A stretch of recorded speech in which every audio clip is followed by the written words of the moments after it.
5th annual celebration of student scholarship and creativity. And this is our performance section. This is the first year in which we've done a dedicated performance space for the celebration. And we got 3 performances today. The first one is going to be the Cantori singing group, and the title of the presentation is The Art of Conducting and the Science of Rehearsal. Right.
Thank you for being here today. My name is Brodeur. I'm Eric Lebel. And this is Cantori, and we're so happy to be with you today.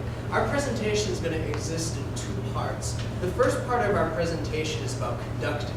Conducting is essentially visual movement that's meant to aid the choir, to encourage good and healthy singing, and to be clear enough for the choir, for us as a conductor, to lead events that are going on in the choir.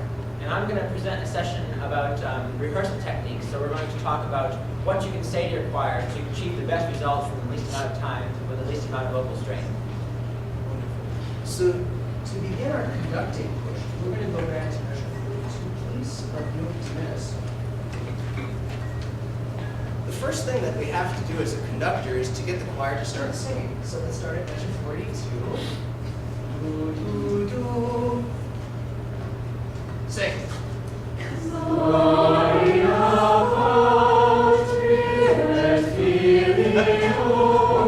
Kelsey, how effective was singing to get the choir to start singing? Well, we all sang, but not together. Okay. It did not inform us of when to come in together. It's not informed us of the tempo or the style or anything like that, and it wasn't very clear. All right, let's try something different. Same place.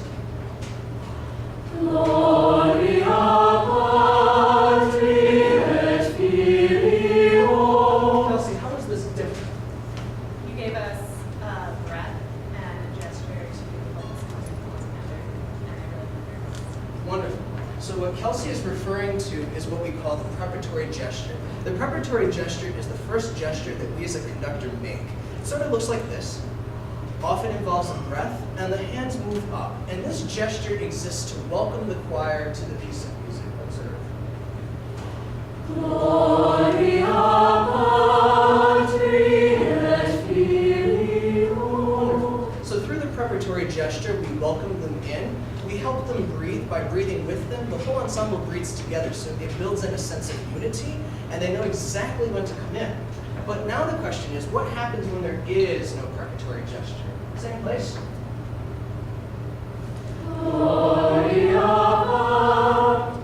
Libby, how'd that make you feel? We felt really rushed. We all didn't come in together.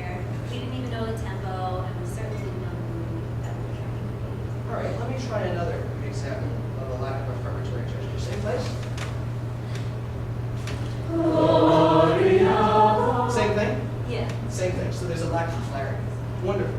And what Libby's mentioning about this lack of clarity is important, because in conducting, everything that we do needs to be clear in order for the choir to read what we're doing. So beyond just them coming in time, this preparatory gesture can also inform tempo, so we can make it slow. Gloria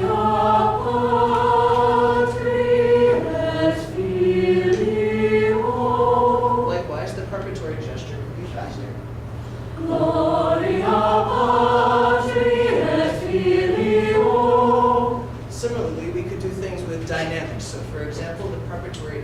gestures would indicate forte. Gloria Patri et Filio. Or we could start even softer. Gloria Patri et Filio. Sarah, from your standpoint as a choir member, how can you tell, just from the preparatory gesture, about soft or loud or even the tempo, for example? Well, the gesture, it's all about how much space you use in the gesture. So if you use a lot of space, it's maybe generally loud, but if you use a lot of space slowly, you show us where you want us to come in and the quality of the sound. So if it's faster, you use less space, and when you come back down, that point is where we all come in together. The gesture shows us what we want to do. So it's all communicated in that one little space of time. We could also do the same thing with articulation. So for example, we could make it nice and smooth. Gloria Patri et Filio. This gesture can also indicate very short. Gloria Patri et Filio. And the whole thing about clarity builds us directly into the next portion of our presentation, the rehearsal technique. Because having a clear gesture, Eric, without even having to say a word, can communicate tempo, articulation, and dynamics to the choir, which saves a lot of rehearsal time. Definitely. But there are some things that we do need to discuss with our choir. Some things we might not be able to show as clearly with our hands, or things that may need to be discussed. So what I'm going to talk about is the process in which we speak to our choir. And we use this model called set theory. So I'm going to talk you through the whole idea of going through the set theory as we go through and rehearse the section of O Magnum Mysterium. So the first thing you need to do is you need to start, you want to choose a section of the piece that you want to rehearse. So I'm going to choose one section in the middle of this piece, and that's going to be what we call a thesis. So this thesis here, we're going to have the choir, they're going to sing it to me, and then I'm going to have to make comments on them, to them, and try and fix certain things as we go through. So can we start, please, choir? Pick up the letter B.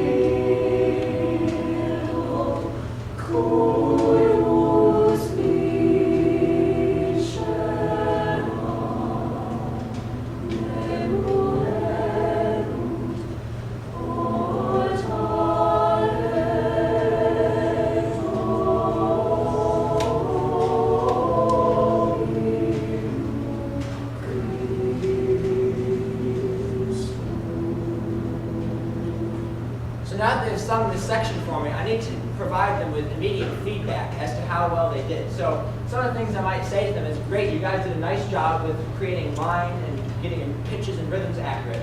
But there are a few more things that we could go after to try and delve deeper into this music. So one of the first things that I heard was at the beginning, between the tenors and the basses, there was not a correct balance. The tenors, who were singing the higher part at the beginning, were much louder than basses. So that's my responsibility to tell them that. So I might say to you, okay, tenors, we need you to sing a little bit softer so we can match the pitch of the basses they're singing. So can we try that again? Tenors and basses right at the beginning. Right, so now this is all the process of the antithesis, or basically we're going through and we're fixing a certain element. So now that they've done this for me, I've now opened a set, and I need to go through and I need to tell them now whether or not they did not do what I asked them to do, whether they did what I asked them to do, or whether they sort of did what I asked them to do. So I'm going to tell them that they did it better, but it still could be better than what they have done for me. So what I'd like to do now is that Chris is going to comment on what he thinks, what it means to listen across the ensemble in terms of balance. So if I ask for a balance or fixing, Chris, what would you say? Yeah, no, we're not just singing up here. We got to think the entire time of what we're doing. You're doing reading, you got to hear everything. So if they're singing louder, I have to adjust myself, to what they're doing, also depending on what's going on in the music too.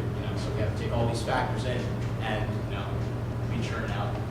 right? What do you think about like when you have to study the score? And like, do you see anything in the score that might Well, help? if there's a duet, or if there's a part that's singing, solo, they have their own little thing going on where we're all supporting. I have to be a little choir, to maintain that balance so that the other part can shine.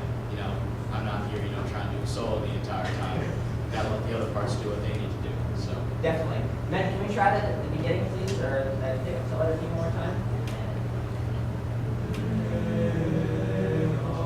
Right. So now that they fixed the problem, I can now say, good job, and now the set is closed. And now I'm going to move on to the next thing that I want to fix in this rehearsal process. So can we start, choir, we're going to start at Kuyus now. And what I'm going to do is that there's a nice crescendo printed into the score, which means that they need to get louder. And they didn't quite do that for me. So I'm going to ask them, when you get to the word portare, can you put that crescendo that you see in the score? And so now I've asked them to do this one thing in their music, and we're going to see if they're able to do it at a better level. So can we start, please?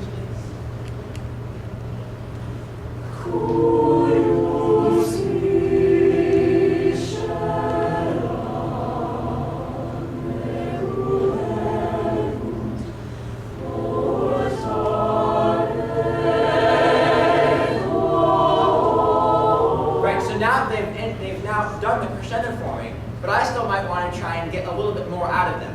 So one of the things that we can do as choir directors is ask our singers to do what we call kinesthetics, or hand motions that may be able to help portray a certain idea. So when you get to the word portare, choir, can you give the crescendo, and just when you use your right hand, portarejo. Just speak that with me, choir. Portarejo. Now, Mary, can you comment maybe a little bit on what these kinds of kinesthetics do for you as a singer? Sure. We're able to connect what we're doing physically with what our voice is doing. Not only physically, but also there's a visual verse to follow. We see that the music kind of swells and falls. And it's sort of like what Chris said earlier about who's singing solo or what's important, what's not. From that Q section where you start us all the way through to portare, we're all singing the same syllables at the same time. So it creates a sense of unity. We're all doing the same thing, singing the same thing. And that portare is the only big dynamic change that happens in that whole section. Definitely. So can we start again, choir, Kuyus, and this time when you get to portare, do the hand motion. Ready?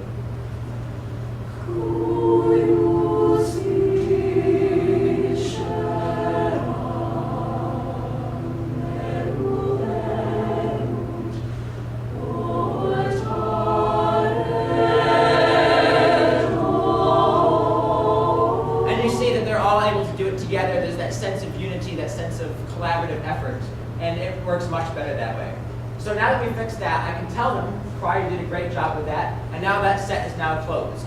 So now that I've gone through and fixed the certain things that I wanted to fix in this section, we have to go back and synthesize the whole thing. So I'm going to ask them to start at the very beginning of where we started this section and sing it all the way to the end. And we're going to make sure that they still do the things that I asked them to do. So, Beata, please.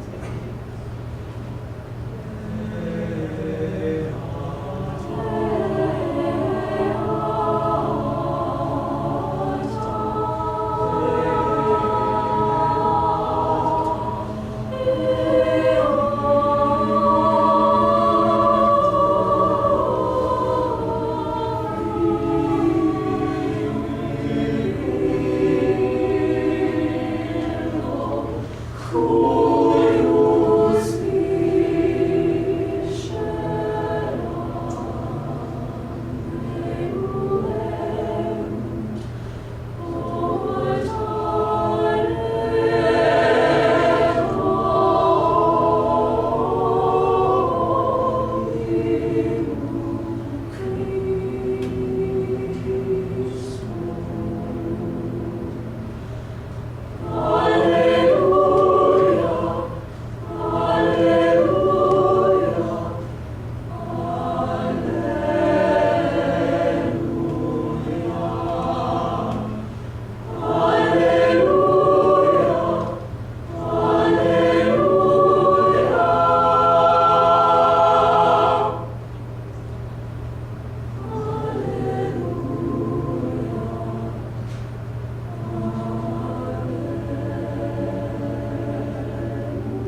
between what James has talked about with conducting gesture and the whole rehearsal technique, because if you're able to show them visually what we want them to do as conductors, then we can save a lot of rehearsal time as we're going through the whole process by not having to stop and tell them instead. So at this point, we'll take any questions if you have any questions for James or myself or for any of the singers. Yes? Well, how long did rehearsals generally last? We have an hour and 15 rehearsal every Monday and Wednesday evening, so about 2.5 hours each week. Then we prepare for a concert like this Saturday at 4. Good plug. We've actually. Any other questions? Well, thank you very much for coming.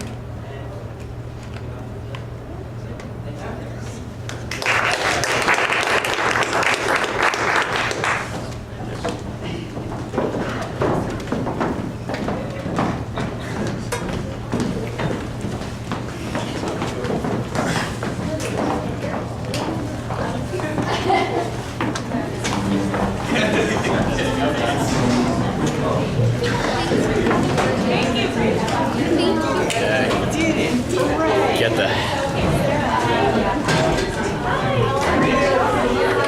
It is my fault. I know it's completely my fault. I understand. I completely understand. It's all my fault. It's all my fault.